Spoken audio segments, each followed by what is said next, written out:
17 साल के बाद खालिदा जिया के बेटे की ढाका वापसी हुई है। पत्नी और बेटी के साथ बांग्लादेश पहुंच रहे तारिक रहमान बीएनपी के कार्यवाहक अध्यक्ष हैं। तारिक रहमान बीएनपी के 1 लाख कार्यकर्ता स्वागत के लिए जुटे हैं। सबसे बड़ी जानकारी आप तक पहुंचा रहे हैं। बीएनपी के कार्यवाहक अध्यक्ष हैं तारिक रहमान। 1 लाख कार्यकर्ता उनके स्वागत के लिए जुटे हैं। ये बड़ी जानकारी। 17 साल के बाद खालिदा जिया के बेटे की ढाका वापसी हो रही है। पत्नी और बेटी के साथ बांग्लादेश पहुंच रहे हैं तारिक रहमान। बीएनपी के कार्यवाहक अध्यक्ष हैं तारिक रहमान, जिनकी वापसी हो रही है। बीएनपी के 1 लाख कार्यकर्ता उनके स्वागत में जुटे हैं। बांग्लादेश में बीएनपी के 1 लाख कार्यकर्ता उनके स्वागत के लिए जुटे हैं। 17 साल बाद वो लौट रहे हैं। और इसके साथ साथ आपको ये भी जानकारी दे दें कि बीएनपी के कार्यवाहक अध्यक्ष हैं तारिक रहमान। 17 साल बाद लौटे हैं और इसके साथ साथ बीएनपी के 1 लाख कार्यकर्ता उनके स्वागत के लिए जुटे हैं। बड़ी संख्या में पहुंचे। सवाल यह है कि क्या अब यहां का सियासी समीकरण बदलेगा, क्योंकि बीएनपी एक अपने आप में वहां एक महत्वपूर्ण समीकरण वहां की राजनीति में, और इसीलिए बीएनपी के 1 लाख कार्यकर्ता उनके स्वागत के लिए पहुंचे हैं। ये तस्वीरें भी आप देखिए, कितनी बड़ी संख्या। 1 लाख कार्यकर्ता अगर किसी के स्वागत के लिए पहुंचे हैं तो आप अंदाजा लगाइए कि स्थिति किस तरीके की होगी। 17 साल बाद वो लौट रहे हैं बांग्लादेश, और इसी के कारण 1 लाख कार्यकर्ता उनके स्वागत के लिए पहुंच रहे हैं। 17 साल बाद बांग्लादेश पहुंच रहे हैं तारिक रहमान। उनके साथ उनकी पत्नी और बेटी भी है। आपको बता दें कि बीएनपी के कार्यवाहक अध्यक्ष हैं तारिक रहमान। 1 लाख कार्यकर्ता उनके स्वागत के लिए जुटे हैं।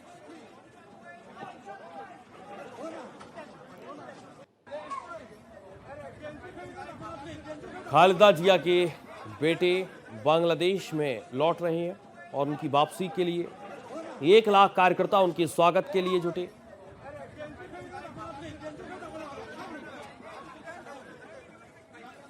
आपको तस्वीरें भी दिखा रहे हैं।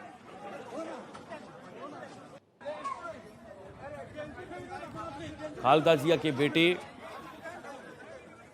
ये सीधी तस्वीरें जो आप देख पा रहे हैं। तो दूसरी तरफ बांग्लादेश में तनाव के बीच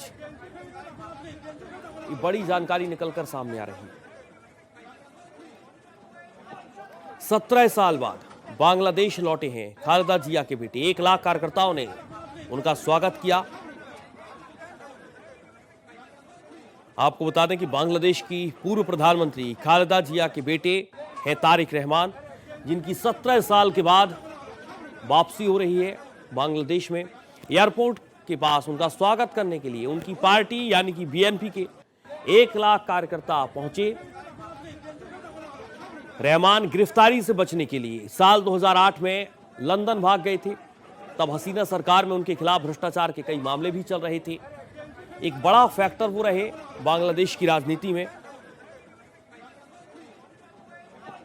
और सीधे चलेंगे अपने संवाददाता आदित्य द्विवेदी का रुख करेंगे। उनसे जानने समझने की कोशिश करेंगे कि यहां पर अगर तारिक रहमान बांग्लादेश पहुंच रहे हैं तो इसके मतलब और मायने क्या निकाले जाएं, जो जानकारी निकलकर सामने आ रही है। आदित्य, देखिए, क्योंकि अब चुनावी मूड में जा चुका है बांग्लादेश पूरी तरह से जी, तो उसी के पार्ट में ये इनकी वापसी हुई है। क्योंकि इनके पर 2008 में भ्रष्टाचार के आरोप लगे थे और ये लंदन भाग गए थे।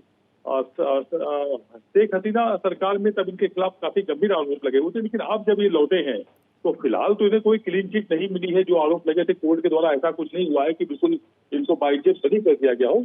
लेकिन परिवर्तन के बाद जिस तरह से खालिदा जिया जेल से बाहर आई और उसके बाद अब उनके बेटे पहुंचे हैं, फरवरी में वहां चुनाव होने हैं, तो इनको प्रधानमंत्री का दावेदार कहा जा रहा है। और जिस अंदाज में आज स्वागत हुआ है बांग्लादेश में, उसमें तस्वीर काफी कुछ साफ हो रही है। लाखों की संख्या में लोग पहुंचे हुए हैं। तय बात है कि जो तख्ता पलट हुआ है उसके बाद जिस तरह से कार्यवाहक सरकार जो चाह रही है उसी के मुताबिक वहां सब कुछ चल रहा है। जैसे एक युवा नेता की हत्या कर दी जाती है, उसके बाद माहौल को फिर बदला जाता है। तो ये सब सत्ता का खेल चल रहा है और उसी के तहत ये वापस बांग्लादेश पहुंचे हुए हैं तारिक रहमान जी। 2008 में गिरफ्तारी से बचने के लिए लंदन पहुंच गए और 17 साल बाद अगर 1 लाख कार्यकर्ता उनके स्वागत के लिए पहुंचते हैं तो क्या एक मैसेज देने की कोशिश है आदित्य? साफ मैसेज है सूर्या, इसमें कोई शक तुम्हें नहीं है। इससे इनके बांग्लादेश पहुंचने से पहले तारिक रहमान के बांग्लादेश पहुंचने से पहले जो इनकी पार्टी है बीएनपी, उसने बाकायदा व्यापक तैयारी की हुई थी और उसकी तैयारियों के तहत एक मैसेज देने की कोशिश की जा रही है कि बांग्लादेश में यदि लोकतांत्रिक सरकार बनती है तो सबसे लोकप्रिय नेता होंगे। अब आप ये समझिए, जो व्यक्ति 17 साल बाद लौटा हो उसकी लोकप्रियता किस तरह से, और भ्रष्टाचार के आरोप में यदि वो देश से भाग के गया हो, भगौड़ा हो, तो उसकी लोकप्रियता के लिए बाकायदा वहां माहौल बनाया गया है और इसी माहौल बनाने में वहां की अंतिम सरकार लगी हुई थी।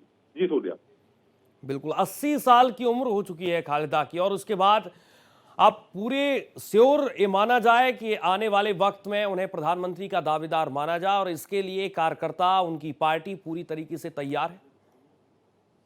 अब देखिए, खालिदा जिया क्योंकि लंबे समय जेल में रही है, 17 साल ये बाहर रहे हैं, तो उस जमीन को तैयार करने का काम वहां पर जो कार्यवाहक सरकार यूनिस जो बैठे हुए यूनिस सरकार है, जो कार्यवाहक सरकार के तौर पर बांग्लादेश में काबिज है, वो पूरी जमीन तैयार करने का काम इन्होंने किया है और एक पारिवारिक विरासत के तौर पर इनको राजनीति मिली है। लेकिन अगर हम बांग्लादेश में सक्रियता की इनकी बात करें तो जो व्यक्ति 17 साल से है ही नहीं, तो उसकी सक्रियता क्या, कार्यकर्ता क्या, पार्टी को क्या समझेगा, ये सब बड़ी चुनौतियां रहेगी तारिक रहमान के लिए। जी, आपने देखा कि बांग्लादेश में किस तरीके का माहौल रहा और अलग अलग खबरों पर हमने आपसे पहले भी बातचीत की है आदित्य, लेकिन सबसे बड़ा सवाल यह है कि बीएनपी के 1 लाख कार्यकर्ता जो पहुंचे हैं, एक कैसे माहौल बनाया जाएगा, क्योंकि एक लंबा वक्त हो गया है उन्हें बांग्लादेश से बाहर रहे हुए।